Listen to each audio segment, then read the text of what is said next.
Hey, Crystal Maiden here. And that's right, that hint board that was giving us hints is actually a canon character in the story. Because she actually led you into the level in the previous cutscene. And I love the atmosphere of this place. Like, I love the music. And it combines perfectly to give it both a mystical feel and a dramatic feel. This kind of feels like a ripoff of an Indiana Jones ancient temple. But it's really cool. Like, I always love it when Sonic games have concepts like this. Something like this wasn't really tried again until Sonic Advance 3 with Chaos Angel. Which is actually a level and not a boss fight like the name would make you think. Yeah, that section was kind of awkward. But I love the music. I love the chanting in the background and everything. This is kind of awkward though. You got this puzzle, and it's best to change it to free camera mode because the camera was really not meant for standing on that water snake.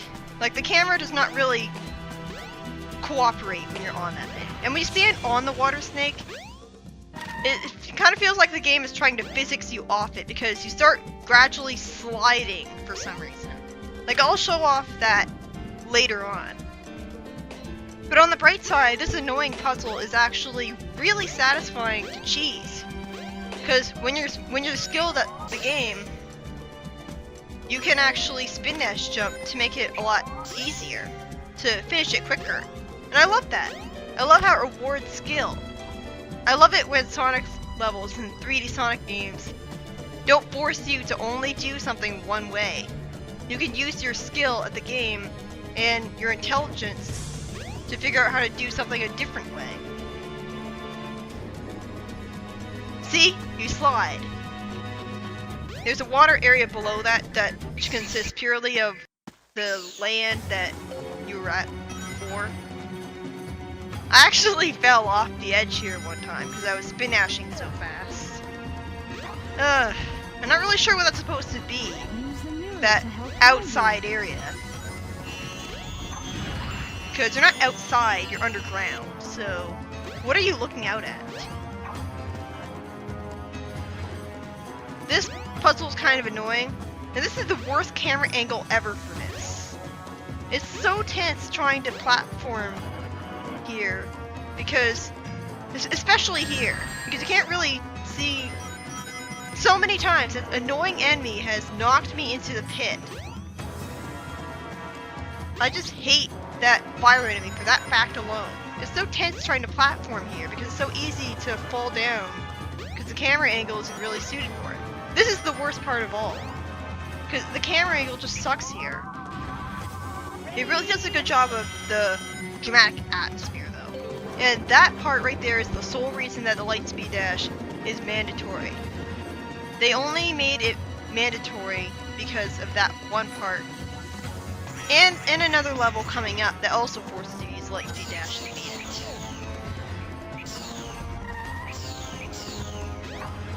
I was probably better off getting that checkpoint. Mainly because I wanted to show off a way to glitch die here. If you go too fast, that will happen. I think the boulder has rubber band AI, and it'll get faster if you move too fast. So this is a pretty cool dramatic action set piece. You're being chased by a boulder that's on fire. And sure, it's ripped out of Indiana Jones, but still, it's pretty cool. There's actually an unused hint in Lost World calling it the Temple of Those Who Strayed. What's that supposed to mean? Seriously, I'm confused about that. Maybe there's a plot point that was left out.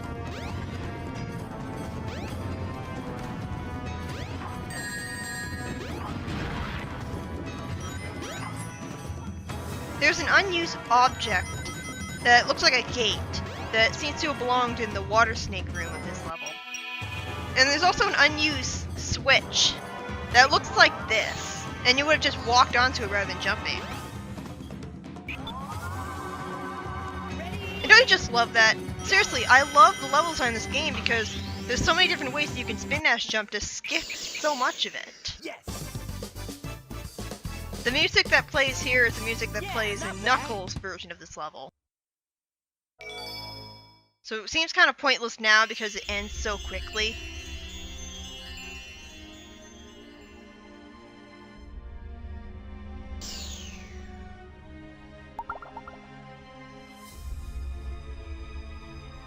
Why did that appear?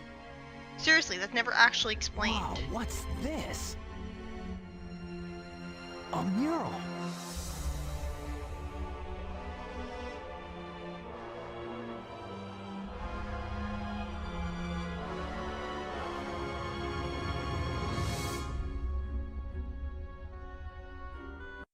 And then Tycho sends Sonic to the past.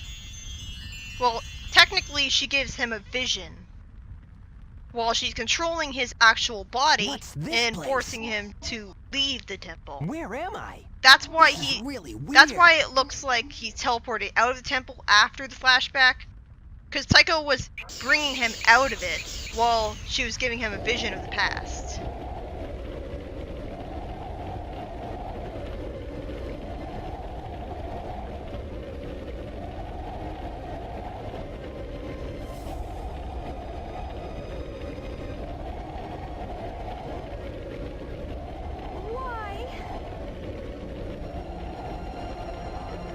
Why did this have to happen? It's terrible. I must stop this now.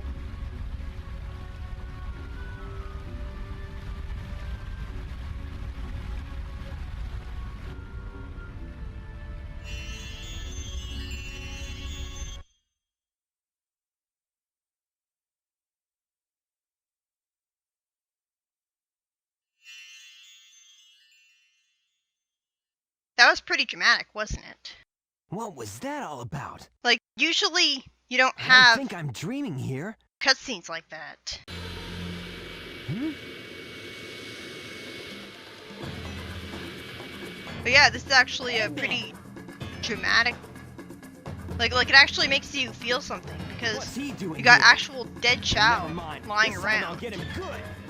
And I don't like how they played Chaos's theme there, because Chaos had nothing to do with that scene. It was just used for the sake of having it be dramatic. But if they always play Chaos's theme for dramatic scenes in general, it's less associated with him.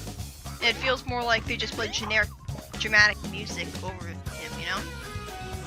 This makes no sense. Why is Metal Sonic, Eggman's most powerful robot, here in a tube instead of being used for actual missions? It's just a cameo for the sake of a cameo, and it's completely nonsensical.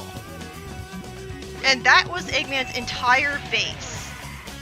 We're going into it now, but that's the entire hub world for Eggman's base. Look at how empty and devoid of personality it is. The egg carrier got all personality when it's just a temporary ship.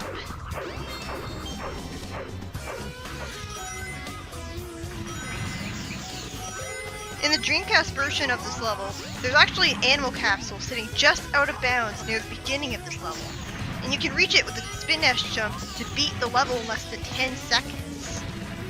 They actually removed that from the DX version. A duck badnik with a duck in it would have been here, but it was probably scrapped because it wasn't intimidating enough. I mean, who would be afraid of a duck? I mean, in real life, I guess they can be dangerous. It's kind of hard to platform here without falling to your death. And it can be pretty easy to glitch die here, because you go through the walls. In fact, Final Egg is the most glitch death heavy level in the game. A lot of people whine about you dying from glitch dying. A lot of people whine about you glitching through the loop in Emerald Coast and dying, although that barely ever happened to me. It's Final Egg where you really start to see glitch deaths. And I'll point out how you can glitch die every time you come to an appropriate area.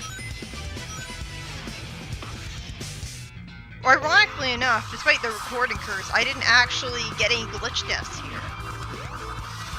But when I first played this level, I completely hated it because I kept dying over and over again. It wasn't always my fault. Sometimes I just happened to stand in the wrong place. There's an extra life over there, but I don't know how you can get back to here after getting it. I feel like it's kind of a trap. I love the music for Final Egg though. It's got such a cool guitar theme.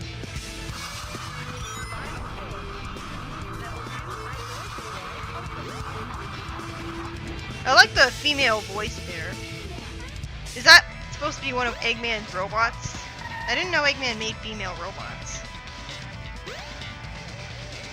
This part always makes me tense. I think if you stand here in the wrong place, then you can fall through the cracks between the blue part and the floor, and you can fall to your death. Like, I actually died here.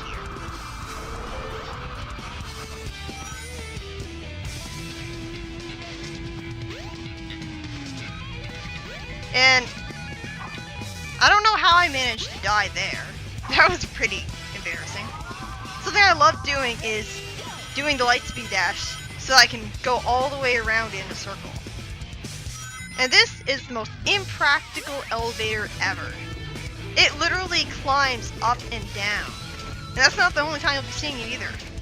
This is a perfect example of how Eggman often builds stuff just because he wants to prove that he can. Just because he thinks it's cool. And not really because it's practical. In the beta version of Final Egg, there were 2 paths at the beginning and into the level that are cut off from the main level by walls. Yeah, don't bother actually fighting those guys because they're only there to waste your time. It would take forever to kill all of them. An unused leftover Final Egg from the auto demo version of the game, which I'll be talking about a lot more later. It has a weird layout of objects that includes animal capsules. I also died there when I first played the game. I don't know, I kept going ahead too far or something. You gotta just don't at all stray from the path of the fans. Don't think that you can have your momentum carry you over and you can skip going above them at all times. It's because you can't. You'll just fall straight down and die.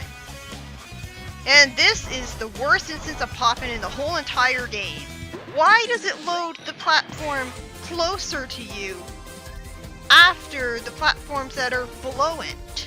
That makes no sense. Normally pop-in is not a problem at all in this game, but here, you're expected to land on a platform that is invisible until you're just about to land on it. That's horrible design.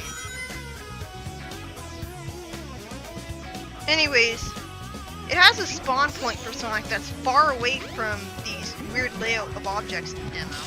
And this weird layout of objects was a part of Final Egg, but it was hidden in the boss room at the end of Sonic's story.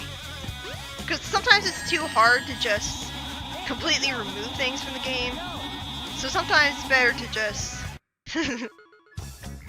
Yeah, that never actually happened to me before. Like, go figure, I'm recording, I die from all the things that I never died from. And I don't die when I want to show off how easy it is to die from certain things. I like how they give some personality to this level by having character dolls for practice for the enemies. Oh god damn it! I homing tagged onto them and it sent me falling to the pit. Those enemies that hold you still are really annoying. And that's another part where the lightspeed dash is mandatory to beat the game. Yeah, not bad.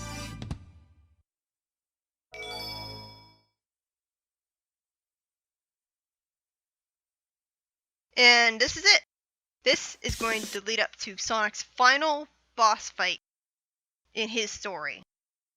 So in the next part, I'll be showing off what I consider to be one of the worst boss fights in the game.